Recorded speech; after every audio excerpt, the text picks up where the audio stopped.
আসসালামু আলাইকুম, সবাইকে প্রীতি ও শুভেচ্ছা। 5ই আগস্টের সেই জঙ্গি হামলা নিয়ে আমরা দীর্ঘদিন ধরে বলে আসছি এটা একটা পরাশক্তির ষড়যন্ত্র। সেপ্টেম্বরে ইউএস স্টেট ডিপার্টমেন্টের ডকুমেন্ট লিক হওয়ার পর এটা পরিষ্কার হয়ে যায় সবার কাছে যে এটা পুরোপুরি ইউনুস গংদের একটা সুদূর প্রসারী ষড়যন্ত্র ছিল। যদিও মাননীয় প্রধানমন্ত্রী শেখ হাসিনা গত 2 বছর যাবৎ বলে আসছেন, তবে অনেকে সেটাকে গতানুগতিকভাবে ধরে নিয়েছেন। আর আমার মনে হয় গোয়েন্দা সংস্থা বা কেউই এটাতে তেমন কোনো গুরুত্ব দেয় নাই। কিন্তু এই গভীর ষড়যন্ত্রটা শুরু হয়েছিল অ্যাকর্ডিং টু লিক ডকুমেন্ট। এই গভীর ষড়যন্ত্রটা শুরু হয়েছিল 2018 সালে। আর সেটারই ফাইন্যান্স নিয়ে বম ফাটালেন, সবাই জানতো এটা এটা প্রকাশ হয়েছে। কিন্তু একজন খুদ আমেরিকার প্রেসিডেন্ট, রানিং প্রেসিডেন্ট জনাব ডোনাল্ড ট্রাম্প গতকাল গভর্নরদের মিটিং এ সেটা প্রকাশ করলেন। $29 million। Some of the places that this money has gone, and these are the ones that I feel I can read. There are some that are so nasty and dirty and horrible that I don't want to really read them because I assume they have television on. I have guarantee they do. I let the press in today because we have nothing to hide, right? It's much better. They said, "Do you want to let the press in?" I said, "Why not? You think Biden would do that?" I don't think so. $520 million was given for a consultant to do ESG, that's environmental, social, and governance investments in Africa. $520 million, $25 million to promote biodiversity, conservation, and social responsibility behavior in the country of Colombia. $25 million, $40 million to improve the social and economic inclusion of sedentary migrants. They have no place in particular they were thinking of. There is no location. The money was sent out, but they have no idea where it's going.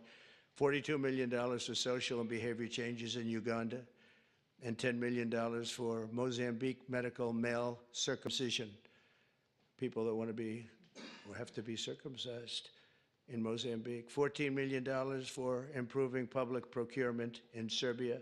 $486 million to a consortium for elections and political process strengthening, which $22 million was for inclusive participatory political process in Moldova, and $21 million going to my friend, Prime Minister Modi in India, for voter turnout. We're giving $21 million for voter turnout in India. What about us? I want voter turnout too, Governor. $29 million to strengthen the political landscape in Bangladesh. Went to a firm that nobody ever heard of. Got $29 million. They got a check. Can you imagine? You have a little firm, you get 10,000 here, 10,000 there. And then we get $29 million from the United States government. There are 2 people working in that firm. 2 people. I think they're very happy. They're very rich. They'll be on the cover of a very good business magazine pretty soon for being great scammers. $20 million for fiscal federalism, and $19 million for biodiversity in Nepal, and $47 million also for improving learning outcomes. উনি শুধু একটি অ্যামাউন্টের কথা বলেছেন, কিন্তু we know more than that. There were US যে টাকাটা এসেছে ইউএস এইড এর মাধ্যমে প্রায় $250 million, সেটা ডিফারেন্ট খাতে চলে গেছে। কিন্তু এক্সক্লুসিভলি এই যে $29 million গুলো দেওয়া হয়েছে, সেটা উনি প্রকাশ্যে স্বীকার করলেন। $29 million, প্রায় 400 কোটি টাকা। তো প্রশ্ন হলো এই টাকাটা কোথায় গেল? উনি বলেছেন যে নাম সর্বস্ব একটা কোম্পানিতে 2টো লোক। আমরা যা জানি সেটা হলো এনজিওরা 2-3টে এনজিও পেয়েছে। এর মধ্যে একটা এনজিও খুবই পরিচিত নাম, জনাব বদিউল আলম মজুমদার। উনার হাঙ্গার প্রজেক্টের মাধ্যমে সেই বিভিন্ন, এই জন্য উনাকে ভীষণভাবে শেখ হাসিনার বিরুদ্ধে আমেরিকান টাকা খেয়ে শেখ হাসিনার পতনের জন্য উনি এবং উনার এনজিও উনারই এক সহকর্মী ফারজানা স্মৃতিকে আপনারা দেখেছেন, সে ছাত্রী ছিল না, কিন্তু মাঠে পুলিশের সাথে আর্মির সাথে যুদ্ধ করতে সে ভীষণভাবে অ্যাক্টিভ ছিল। এই আপনারা এই ফটোগুলো দেখে রাখেন। আরেকজন হলো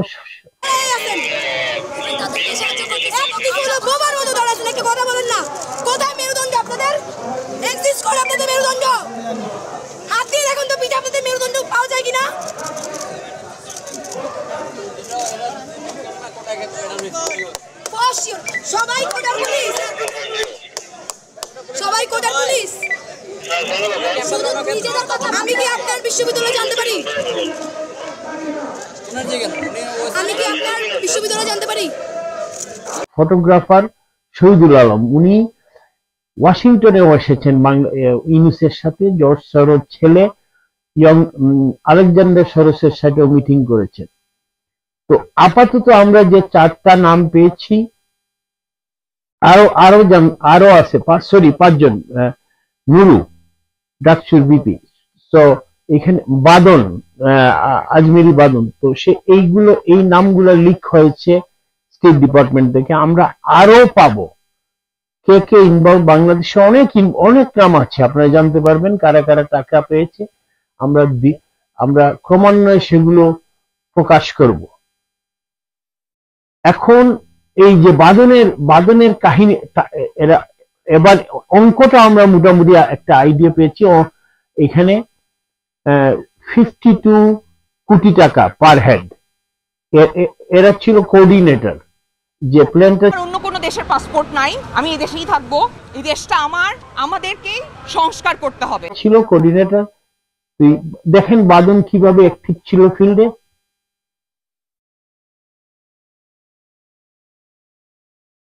দেখেন কি চিৎকার করে একজন, সে পরিচিত, সে তার পিছনে অনেক নাট্য জগতে ছিল, যেমন তিশাও ছিল। ওরা এতটুকু ইনভলভ না, তবে সবার নাম আসছে। এই ফারজানা ইনভলভ ছিল, শহীদুল আলম, এরা প্রত্যেকেই রেপ গ্রুপ ছিল। আমার পরবর্তী ভিডিওগুলোতে সবার নাম আসবে, তবে আমরা সবাই, আপনারা রেডি হন। এদের কারণেই আজকে আমাদের দেশটাকে প্রায় 50 ইয়ার্স পিছনে ফেলে দিয়েছে, আজ ধ্বংস হয়ে গেছে। শহীদ মিনার ধ্বংস হচ্ছে, লজ্জাজনক জিনিস, মেয়েদের স্যানিটারি ন্যাপকিন বিক্রি করতে দেয় না, ফুল বিক্রি হয় না। প্রেম, হোয়াট ইজ দিস? এটা আফগানিস্তানের চেয়েও ওয়ার্স। তো এর জন্য দায়ী কি? এরাই, যে জনমতটা এরা সৃষ্টি করেছিল। এদের কারণে এই সমন্বয়গুলো তো কেউ চিনত না, এদের কোনো এবিলিটি নাই, কারণ এরাই গ্রাউন্ড ওয়ার্কটা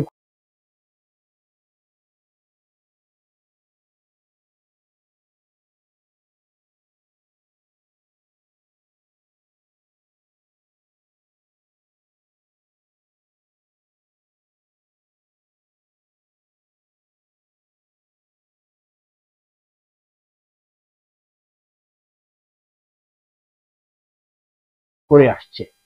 তাই আমাদের এদেরকে ওপেন ফিল্ডে, আমি আজ হোক অতি সত্বরই আওয়ামী লীগ সরকার ক্ষমতায় আসতেছে, আমি আহ্বান জানাবো মাননীয় প্রধানমন্ত্রী শেখ হাসিনাকে আইনানুগভাবে এদেরকে ওপেন ফিল্ডে যাতে কোর্ট বসিয়ে গণ আদালতে এদের বিচার করা। কারণ এই সামান্য কোটি টাকার বিনিময়, এই বদিউল আলম মজুমদার সহ এইসব কুচক্রীরা আমাদের দেশটাকে ধ্বংস করেছে। আসুন অপেক্ষা করুন, অন্য নামগুলো আমরা যাতে সত্য পাই এবং প্রকাশ করতে পারি। আজকের জন্য এটুকু, ধন্যবাদ, ভালো থাকবেন, জয় বাংলা।